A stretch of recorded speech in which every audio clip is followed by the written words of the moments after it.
Olá pessoal, tudo bem com vocês? Espero que sim. Aqui é o professor Josiano. Então, pessoal, nessa aula de hoje eu quero iniciar compartilhando com vocês uma mensagem que fala o seguinte: não temas, porque eu sou contigo. Não te assombres, porque eu sou teu Deus. Eu te fortaleço e te ajudo e te sustento com a destra da minha justiça. Isaías 41:10. Então, pessoal, nessa aula de hoje nós vamos iniciar o terceiro bimestre, ou seja, a unidade 3 do livro de vocês. Ok? Então, a unidade 3 fala sobre as paisagens naturais e a ação humana. Então, vamos lá. Então, nessa aula de hoje, nós vamos falar sobre o relevo e o clima, associados a outros elementos da natureza, como estrutura geológica, vegetação e hidrografia, que formam diferentes conjuntos, as chamadas paisagens naturais. Essas paisagens influenciam diretamente na vida humana, determinando muitas vezes os locais nos quais há possibilidade de sobreviver.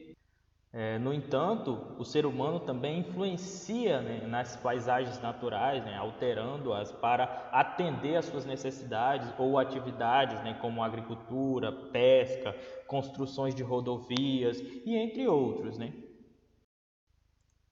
Então vamos lá, vamos falar agora sobre a dinâmica da natureza.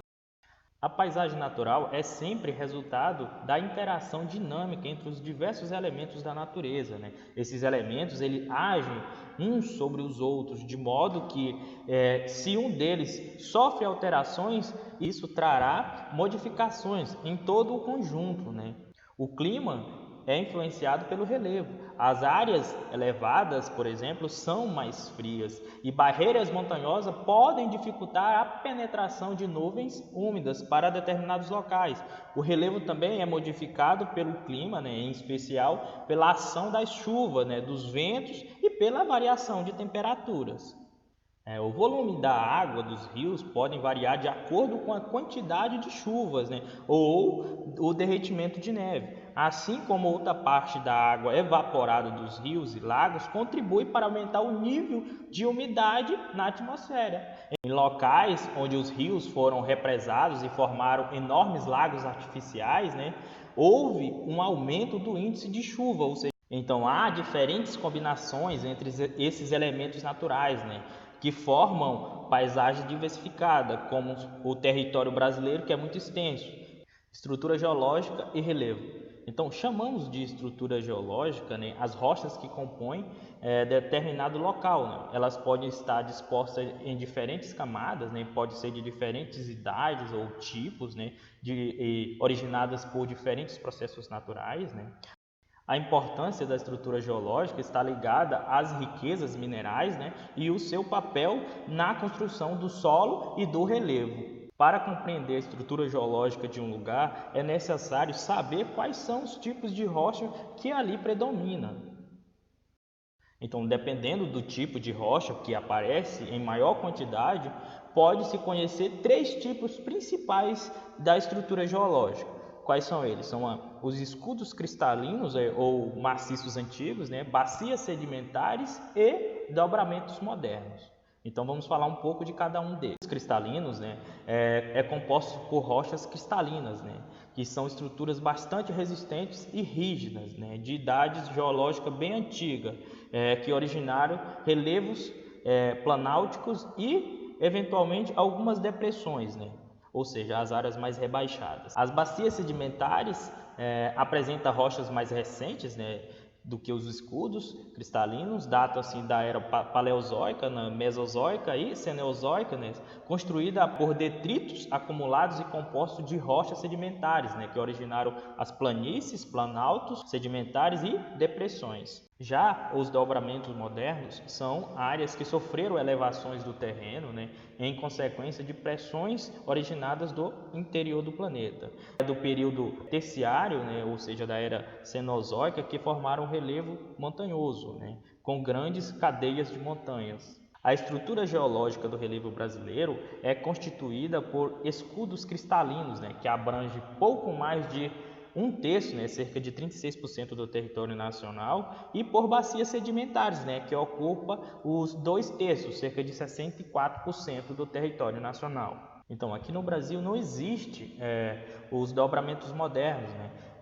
O que explica o fato de não existirem aqui as montanhas típicas, mas apenas as áreas montanhosas originadas do dobramentos antigos, né? E por falhas geológicas e pela erosão diferencial. Como o território brasileiro é predominante tropical, né, com temperaturas elevadas, né, muitas chuvas, é reduzida a atividade geológica interna. Os agentes que provocam as maiores modificações do relevo brasileiro, além do ser humano, são os elementos do clima, né, como a chuva, vento e a temperatura, e a hidrografia, né, ou seja, os rios. Então, o território brasileiro está em uma posição central, né, da placa sul-americana, né? Por isso, ele não foi atingido pelos dobramentos no período terciário e nem sofre abalos sísmicos frequentes ou intensos, embora exista também aqui os terremotos em menores intensidades. Entretanto, o predomínio de baixa altitude não significa que o relevo brasileiro seja composto apenas de planície.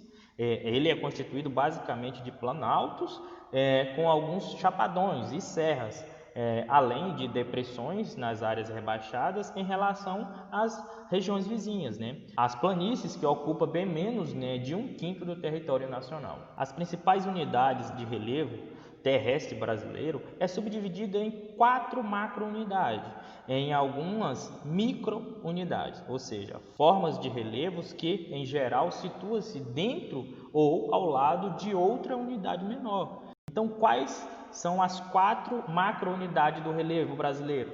São os planaltos, as planícies, as depressões e as montanhas. Ok? Vamos falar um pouco de cada uma delas. Os planaltos são terrenos altos, né, variados e de planos, né, chapadas, né, e ondulados, né, como colinas e morros. Geralmente, em um planalto predomina-se um processo de erosão, pois o desgaste da rocha é maior do que o acúmulo de sedimentos. Já nas planícies, são terrenos planos e quase sempre baixos, né, formado pela acumulação de sedimentos de origem fluvial, marinha, eólica ou até mesmo glacial. Já as depressões são áreas rebaixadas, né, quando situados abaixo do nível do mar, são denominadas depressões absolutas. Quando acima do nível do mar, mais abaixo das áreas vizinhas, são chamadas de depressões relativas. No Brasil, né, existe em grande quantidade a depressão relativa, mas não há as depressões absolutas aqui no país. As montanhas são terrenos altos e fortemente ondulados, né, podendo ter várias origens, né, por exemplo, dobramentos, né, vulcanismo e blocos falhados, né, entre outros. Então, vamos lá. Outras unidades do relevo. Então, agora vamos falar um pouco sobre as micro-unidades de relevo. Então, vamos iniciar falando sobre as chapadas, né, que são grandes superfícies planas, típicas de planaltos sedimentares, em geral, estrutura horizontal acima de 600 metros de altitude. E aqui no Brasil, elas são comuns na região centro-oeste e no nordeste. Tabuleiros, né, são áreas de relevo plano de origem sedimentar e de baixa altitude, né, típicas da costa da região nordeste do Brasil. Os morros, média elevação de terreno, né, de topos arredondados, né, amplitude entre 100 a 200 metros de altura, né, e altas declividades. O quarto é os terraços, né, são patamares de formas em degrau, localizados em costas de vales. O próximo é as falésias, que são uma forma de litoral constituída por barreiras abruptas, né, entre o continente e o oceano. As serras são terrenos acidentados, né, com forte desnível, né, formando os morros. No entanto, é importante não confundir essa microunidade de relevo com a escarpa, né, pois a serra é possível subir por um lado e descer pelo lado oposto, né? As escarpas é nome dado ao terreno muito íngreme, né? 300 a 800 metros de altitude, que lembra um degrau, né, localizado na transição do planalto para uma área mais baixa. Então, o relevo e sua importância. Dependendo de suas características, o relevo favorece ou dificulta a ocupação humana. Ele pode ser um obstáculo ao uso da terra no campo ou na cidade e dificultar ou encarecer, as construções de grandes obras da engenharia, por exemplo, as estradas, os aeroportos, as hidrelétricas. As montanhas são rochas sólidas, exige maior planejamento para alterá-las e evitar que a paisagem sofra o efeito em que resulte em erosão ou desmoronamento. Contudo, outras formas de relevo favorecem a ocupação humana, como as áreas planas, tanto em planície quanto em planaltos. Essas áreas, o custo para a construção de estrada, ponte, por exemplo, é mais baixo do que as áreas montanhosas. Além disso, a superfície do relevo plano facilita o plantio e a colheita de diversos gêneros alimentícios. Por isso, podemos dizer que o relevo também facilita a ocupação no campo. Então vamos lá, relevo e sociedade humana. Os elementos da paisagem natural, sobretudo relevo, clima e hidrografia, exercem influência na ocupação humana de um determinado espaço. Toda aglomeração humana, por exemplo, procura se fixar em uma área próxima ao abastecimento de água potável. Ocorre também a influência mútua em relação do relevo à sociedade humana. Normalmente, os agrupamentos humanos optam por estabelecer suas moradas em lugares planos ou naqueles menos inclinados possíveis. Cerca de 66% da humanidade vive em áreas planas e com no máximo 200 metros de altitude. Quando ouvimos falar a respeito do desabamento de encosta, desmoronamentos e mortes por movimento de massas, percebemos o quanto é importante levar em conta as características do relevo ao construir edificações. Então, a ocupação desordenada do solo, principalmente nas cidades, as edificações, áreas de vaza, costuma originar os desabamentos ou alagamentos. Isso pode ser agravado pela remoção da vegetação próximos aos rios, nas encostas. Assim, a força da água da chuva e a ação da gravidade proporcionaram um impacto erosivo sobre o solo, que esse é um problema recente em muitas cidades brasileiras. Desde as civilizações milenares, como os incas ou os chineses da antiguidade, já existia a prática do cultivo em ambientes adversos, empregando técnicas agrícolas como o cultivo em curva de nível e o terraceamento, para evitar a erosão dos solos pelas chuvas. Então vamos lá, agora vamos falar sobre o clima e massas de ar. O clima se refere ao conjunto de variação do tempo atmosférico de um determinado local da superfície terrestre. O tempo e o clima se referem aos mesmos fenômenos atmosféricos, por exemplo, a temperatura, a pressão atmosférica, os ventos, a umidade do ar e a precipitação, com as chuvas, neves, geadas e granizo. O tempo, no entanto, se refere a um momento específico, por exemplo, o tempo chuvoso, enquanto o clima se refere aos tipos de tempo que se acostuma a ocorrer em um determinado local durante o ano. Por exemplo, o clima de Manaus é quente e úmido, embora em alguns dias o tempo possa estar seco ou às vezes menos quente. Um elemento importante para explicar as mudanças do tempo atmosférico são as massas de ar, que são porções extensas da atmosfera, com milhares de quilômetros quadrados de extensão e características próprias de pressão, temperatura e unidade determinadas pela região.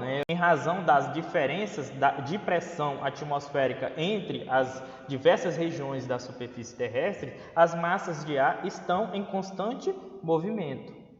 Existem massas de ar polares, equatoriais, tropicais, oceânicas e continentais, que se movimentam constantemente e, com frequência, ocupam o lugar umas das outras.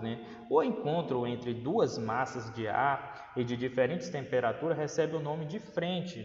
Ocorre uma frente fria, por exemplo, quando a massa de ar polar se desloca e empurra a outra massa de ar tropical, ocupando o seu espaço. Então, quais são as massas de ar que influenciam o clima do Brasil? é a massa equatorial atlântica, a massa equatorial continental, a massa tropical atlântica, a massa tropical continental e a massa polar atlântica. Então vamos falar um pouco de cada uma delas. Vamos iniciar falando sobre a massa equatorial atlântica, né? Ela é quente e úmida e domina a parte litorânea da Amazônia, né? e do Nordeste em alguns períodos do ano, e tem seu centro de origem o Oceano Atlântico. A massa equatorial continental também é quente e úmida, né, com centro de origem na parte ocidental da Amazônia e domina a porção noroeste do território amazônico durante praticamente todo o ano. A massa tropical atlântica é quente e úmida, originária do Oceano Atlântico, né, nas mediações do Trópico de Capricórnio, e exerce grande influência sobre a parte litorânea do Brasil, desde o Nordeste até o Sul. A massa tropical continental ela é quente e seca, origina-se na depressão de Chaco, né, entre o norte da Argentina e o Peru, e abrange uma área de atuação muito limitada, né? Permanece em sua região de origem durante quase todo o ano, né? Mas às vezes sofre uma retração pelo avanço de algumas frentes polares. Já a massa polar atlântica, né, fria e úmida, né, forma-se nas porções do Oceano Atlântico, né, próximo à Patagônia, na Argentina. Então vamos aos tipos de climas do Brasil. Então, de acordo com as massas de ar, existem 6 tipos de climas no Brasil, que é o equatorial úmido, que é o representado por vermelho no mapa, o litorâneo, que é representado de verde, o tropical continental, que fica nessa porção do Brasil, o tropical de altitude e o subtropical úmido, fica na porção sul do Brasil.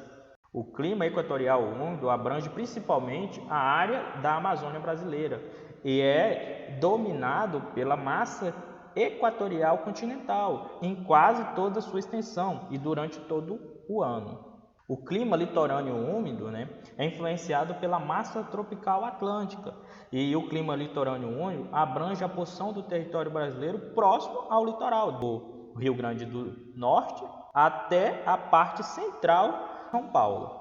O clima tropical semiárido abrange a região conhecida como Sertão, né, que é no Nordeste, e é um tipo de clima quente e seco, com médias anuais de chuvas geralmente inferiores a 1000 milímetros. O clima tropical continental abrange Minas Gerais, Goiás, parte de São Paulo, né, Mato Grosso do Sul e parte de Mato Grosso, né, e algum trecho da Bahia, Maranhão, Piauí e o Ceará. E é um clima tropical típico, ou seja, quente e semiúmido, né, com uma estação chuvosa no verão e outra de seca no inverno. Já o clima de altitude, né, é o clima das áreas com maiores altitudes da região sudeste, né, e é influenciado pela massa tropical atlântica, que é o clima subtropical úmido, né, que abrange o Brasil meridional, ou seja, a porção do território brasileiro localizado ao sul do Trópico de Capricórnio. Solos urbanos e enchentes no Brasil. Praticamente todos os anos, no período das chuvas, sobretudo dezembro e janeiro, na maior parte do país, ocorrem enchentes em várias cidades brasileiras, né, que às vezes ocasionam inundações e até desabamentos, né, de encostas. A chuva que cai sobre o solo pode seguir 2 caminhos. O primeiro, infiltrar-se no solo, né, formando os lençóis subterrâneos de água, ou escorrer formando enxurrada, córregos e rios. Alguns desses cursos de água são temporários e só surgem quando chove, outros são perenes, existindo durante todo o ano. O que garante a perenidade do curso de água é o lençol subterrâneo, né? A capacidade de relação de água pelo subsolo, dependendo da permeabilidade, né, do solo. Em solos arenosos, a permeabilidade é alta, né? O que significa que a água se infiltra facilmente no subsolo. Em solos argilosos, a permeabilidade é baixa, que dificulta a infiltração. E já em solos rochosos ou compactados, né, cimentados ou asfaltados, né, a permeabilidade é nula, ou seja, não existe permeabilidade, não existe infiltração, não tem como a água se infiltrar. Né? No entanto, nas cidades, com as construções e o asfaltamento das ruas, o solo tornou-se praticamente impermeável, né, exceto nas áreas verdes. Né? Assim, não há mais infiltração da água das chuvas, né? E que, em sua totalidade, corre na superfície, por ruas, avenidas, ocasionando inundações. A solução é construir redes de galerias de águas pluviais, mas com fortes chuvas, elas são insuficientes e entope devido ao excesso de lixo. Ok, pessoal? Então, para finalizar, eu peço que vocês façam a atividade o testeação da página 147, o testeação da página 152, o testeação da página 154, testeação da página 156, testeação da página 159, né? A conexão com a ciência e história, né, da página 159 e a atividade da página 162. Então, pessoal, qualquer dúvida com relação ao conteúdo ou com relação à atividade, vou estar de plantão durante o período da aula, vocês podem me mandar mensagem, ok? Tanto lá na plataforma ou no grupo, né, do WhatsApp ou até mesmo no privado, ok? Então, até a próxima.